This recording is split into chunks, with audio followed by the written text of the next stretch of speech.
వర్షం నీళ్ళు రేవు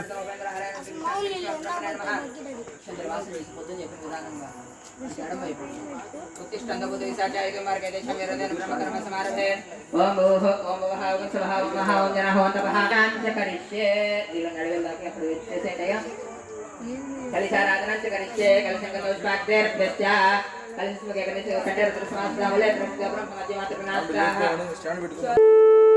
దండాదినే తనాదినే ప్రచోదయ ఆకృతి మహానోవిరామణవాయ దేవతాభ్యో నమః ధ్యాయామి ధ్యానం సమర్పయామి ఆవాహయామి నవరత్న కలిశాద సింహాసనం సమర్పయామి శ్రీ మహాన్ దేవతాభ్యో నమః లం ఆయతనవాన్ భవతి వాయురాయతనం వేద ఆయతనవాన్ భవతి శివస్వామి దేవతాభ్యో నమః ధూమాగ్రాపయామి ప్రత్యక్ష దీపాగ్రాపయామి ప్రత్యక్ష దీపం దర్శయామి దీపం నమస్కారం చేసుకోండియా అఖండం బాగానే ఉందో ఒకసారి చూసుకోండియా సం సర్వతత్వాత్మనే నైవేద్యం దధాతి అమృతత్వాత్మనే నైవేద్యం పెట్టుకోండమ్మా బాబు బాబు వాళ్ళు ఎవరైనా వచ్చి కొబ్బరికాయ కొట్టేసేయండి అయ్యా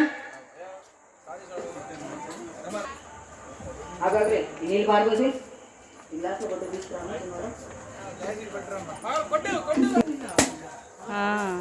నీళ్ళ నుంచి వస్తున్నారు.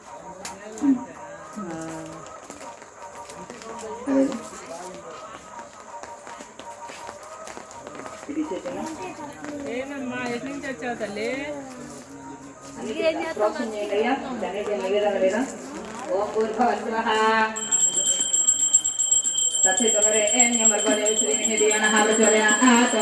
సత్యం వర్తేన వర్షించామి అమృతమస్తామృతవస్త్రం శ్రీ సాంగవాడ సమేత శ్రీ సిద్ధి బుద్ధి సమేత శ్రీ విఘ్నేశ్వర స్వామి అస్తు పాల వంశ దేవతాకి అవసరం నైవేద్యాలతో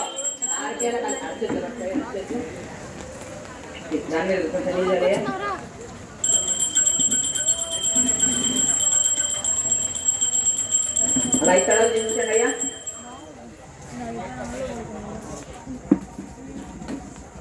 అలా మంగళ నీరాజనంత ఒకసారి లేస్ అంట మళ్ళీ కూర్చో.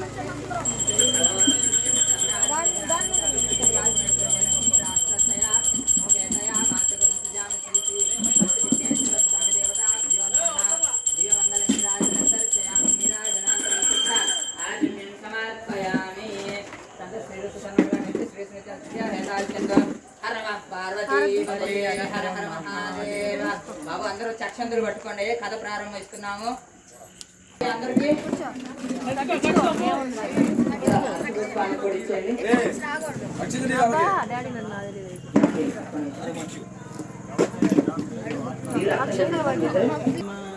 అక్షంతలు తీసుకున్నారు, అందరూ చేతిలో పెట్టుకోండి.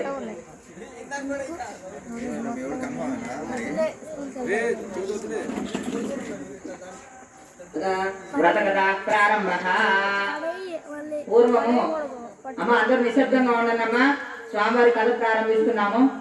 పూర్వము సౌనకాది మహామునులందరూ కూడా సుఖమహర్షి అంటే వ్యాసకుమారుడైన సుఖమహర్షిని ఈ విధంగా అడుగుతారంట, స్వామి విజ్ఞానాలకు అధిపతి ఒక ఆయన ఉన్నారు కదా స్వామి, ఆయన యొక్క వృత్తాంతం గురించి మాకేమైనా తెలియజేయగలరా స్వామి అని చెప్పి అడగ్గా, ఇదిగో చెబుతున్నాను వినండి. పూర్వము గజాసురుడు అనే మహారాక్షసుడు శివుడి గురించి ఘోర తపస్సు చేసి శివుడిని మెప్పు పొందిస్తాడంట. నీకేం కావాలో వరం కావాలో గజేశ్వరుడు అని చెప్పి పరమేశ్వరుడు అడగ్గా, స్వామి మీరు ఎప్పుడు నా పొట్టలో ఉండాలి అని చెప్పి అంటాడంట. అలా అనేసరికి సరే అని చెప్పి శివుడు బోలాశంకరుడు కాబట్టి వెంటనే వాళ్ళు చెప్పిన ఆయన చెప్పిన విధంగా అనుకున్నానే కదా, ఇబ్బంది ఏం లేదు. అబ్బాయి స్కూల్కి వెళ్ళాలి మళ్ళీ రేపు. శ్రీ వర్షి విఘ్నేశ్వర స్వామి దేవత విష్ణు విష్ణు విష్ణు. శివుడు వెంటనే వరం ఇచ్చేసి ఆయన యొక్క ఉదరులో వెళ్ళి దాక్కుంటాడట. పార్వతీదేవి ఎంతసేపటికి పరమేశ్వరుడు ఇంతవరకు రాలేదని చెప్పి బాధపడుతూ అసలు విషయం ఏంటని తెలుసుకున్న పార్వతీదేవి, అయ్యో ఆ పరమేశ్వరుడు ఈ విధంగా వరం ఇవ్వటం వల్ల కైలాసానికి రావట్లేదు అనమాట అని చెప్పి విష్ణుమూర్తి దగ్గరికి వెళ్ళి పార్వతీదేవి ఈ విధంగా అడుగుతుందంట, ఓ స్వామి నా యొక్క భర్త ఆ గజాసురుడికి ఈ విధంగా వరం ఇచ్చాడు, అందువల్ల నా కైలాసంలో పరమేశ్వరుడు లేకుండా అయిపోయింది, కావున మీరు ఎలాగైనా సరే పరమేశ్వరుని శీఘ్రంగా ఇక్కడ తీసుకురావాలి స్వామి అంటే విష్ణుమూర్తి ఒక ఆలోచన చేసి నందీశ్వరుని గంగిరెద్దుగా గాను, విష్ణుమూర్తి గంగిరెద్దులు ఆడించేవాడులాగాను, బ్రహ్మదేవుని ఒక దూడగాను, మిగతా అందరి దేవతలను కూడా శుభ్రంగా అనేకమైనటువంటి వాయిద్యాలు ఇచ్చి స్వామివారికి ఆ యొక్క గజాసురుని యొక్క రాజ్యానికి వెళ్ళి కోలాహలంగా నృత్యాలు చేస్తూ ఉంటారంట గంగిరెద్దులతో. ఆ కోలాహలం రాజ్యం బయట నుంచి చూస్తున్న గజాసురుడు వాళ్ళ యొక్క రాజ్యసభలో కూడా ఈ యొక్క నృత్య కార్యక్రమాలు కోలాహలాన్ని చేయమన్నప్పుడు అడుగుతాడట. దానికి ఎంత ఆనందపడ్డ గజాసురుడు ఆ కోలాహలాన్ని చూసి తను కూడా మైమరిచిపోయి ఎగురుతూ ఉన్నాడంట. ఈ మాటలో స్వామి మీ అందరికి ఏం వరం కావాలి, మీరు నన్ను ఇంత ఆనందంతో చేశారు, మీ యొక్క దానికి నేను ఎంత సంతుష్టిని అయ్యానంటే నీ ఉదరులో ఉన్న శివుణ్ణి మాకు ఇవ్వు అని విష్ణుమూర్తి మాయా రూపంలో అడుగుతాడంట. అలా అడిగేసరికి సరిగా కంగు తిని స్వామి సరే అయితే నేను ఇస్తాను, మీకు వరం ఇచ్చాను కాబట్టి నేను ఇస్తాను, కాకపోతే ఏంటంటే నేను ఎల్లప్పుడూ శివుడు ఎందులో ఉండాలంటే నీ యొక్క వరాన్ని శివుడే నీకు తీరుస్తాడు అని చెప్పి విష్ణుమూర్తి ఈ విధంగా పలకంగానే నందీశ్వరుని ప్రేరేపించి ఆ యొక్క గజాసురుని యొక్క నాభిలో ఒక్కసారిగా పోటు పడిపిస్తాడు కొమ్ములతో. అలా పడిపించేసరికి ఒక్కసారిగా ఆయన కడుపు చీల్చుకొని శివుడు పక్కపక్క నవ్వుకుంటూ బయటకు వస్తాడు.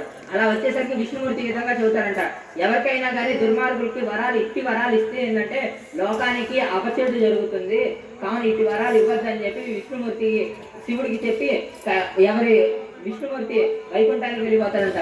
తర్వాత శివుడేమో ఆయన యొక్క నందిని వ్యక్తి కైలాసం వెళ్తూ ఉండగా మార్గ మధ్యంలో ఈ యొక్క రాకని తెలుసుకున్న పార్వతీదేవి అయ్యో నా పత్ని వస్తున్నాడు, ఆయనకి నేను స్వాగతం పలకాలి అని చెప్పి స్నానాధికాలు చేయడానికి వెళ్ళి అయ్యో ఎవరు లేరు ఇక్కడ ఈ కైలాసంలో దీనికి ద్వారపాలకుడు ఎవరైనా ఉంటే గానీ నేను స్నానం చేసేటప్పుడు ఇబ్బంది లేకుండా ఉంటుందని చెప్పి ఒక పసుపు మొదతో ఒక బాలుని సిద్ధం చేసి ఆ బాలుడికి శక్తి ఉపచారాలన్నీ ఇచ్చి ఆ బాలుడికి ఈ విధంగా చెబుతుందంట, స్వామి కుమారా ఎవరిని లోపలికి రాని మాకు, నేను స్నానాధికాలు ముగించుకొని వస్తానని చెప్పగా ఇలా బాలుడు బయట వెతుకుతూ ఉంటూ అటు ఇటు సంచారం చేస్తూ ఉంటాడంట కాపలా కాస్తూ.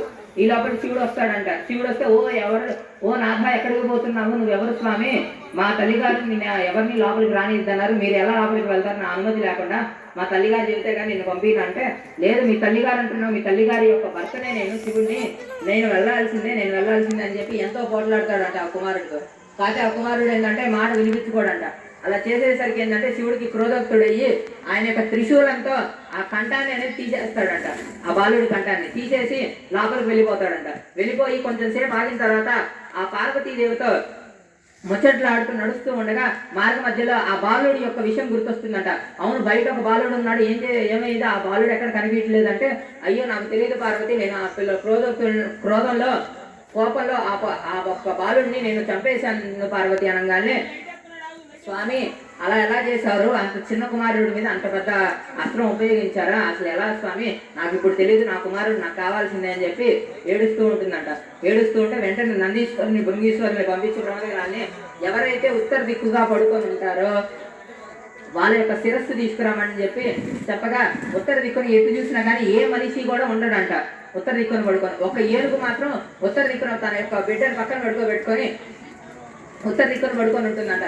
ఆ ఏనుగు ఒక తలని నరికి తీసుకొచ్చి ఇదిగోండి ఇది ప్రతిష్ఠించండి అంటాడంట. అలా ప్రతిష్ఠించి ఆ బాలుడికి ప్రాణం పోయిగా పార్వతీదేవి వచ్చి చూసి నా కుమారుడు ఎంత అందంగా ఉంటాడు స్వామి, ఈ ఏనుగు తల ఏంది, ఈ ఏనుగు ముఖం ఏందని చెప్పి పార్వతీదేవి బాధపడుతూ ఉండగా ఓ పార్వతి నీకు ఈ విధంగా వరం ఇస్తున్నాను, అందరికీ గజముఖంతోనే అంటే ఏనుగు ముఖంతోనే దర్శనం ఇస్తారు, నీకు మాత్రం నీ కుమారులాగా కనిపిస్తాడు అని చెప్పి శివుడు వరం ఇస్తాడంట. ఆ గజముఖానికి అసలు ఎలా ఎందుకు వచ్చిందంటే పూర్వము గజాసురుడికి వరం ఎప్పుడు నేను శివుడి దగ్గరే ఉండాలని చెప్పి అడుగుతాడు కదా, అప్పుడు ఏం చేస్తాడంటే శివుడు ఆయన యొక్క చర్మాన్ని నీ యొక్క చర్మాన్ని నేను ధరిస్తా అని చెప్పి ఆ ఏనుగు చర్మాన్ని ధరిస్తాడంట. అందుకే ఇంకోటేమో నీ యొక్క శిరస్సు నువ్వు ఇంత త్యాగం చేశావు, నంది కొమ్ముల నుంచి నీ పొట్ట చీల్చుకోగలుగుతున్నావు, కావున నీకు వరం ఇస్తున్నా, నీ యొక్క శిరస్సు లోకం పూజింపబడుతుంది అని చెప్పగా ఆ యొక్క వరాన్ని ఇక్కడ ఇలా సాఫల్యం చేశాడంట పరమేశ్వరుడు. ఆ యొక్క తలని అలా తగిలించి లోకానికి వినాయకుడిగా ఆనాటి నుంచి దర్శనమిస్తూ ఉన్నాడంట. కొంతకాలానికి సుబ్రహ్మణ్య స్వామి పుట్టాడంట. విచ్ఛిన్నం అవుతుంది శక్తి అని చెప్పి విజ్ఞానికి ఎవరైనా అధిపతి అంటే ఒక లీడర్ అనేది కావాలని చెప్పి ఆనాడు ఈ విధంగా పలికేసరికి ఏంటంటే కైలాసంలో ఉన్న కుమారస్వామి వినాయకుడు అయితే సరితూగుతారు. కాకపోతే వీళ్ళిద్దరిలో ఎవరినో ఒక్కళ్ళే చేయాలంటే సుబ్రహ్మణ్య స్వామి అంటాడు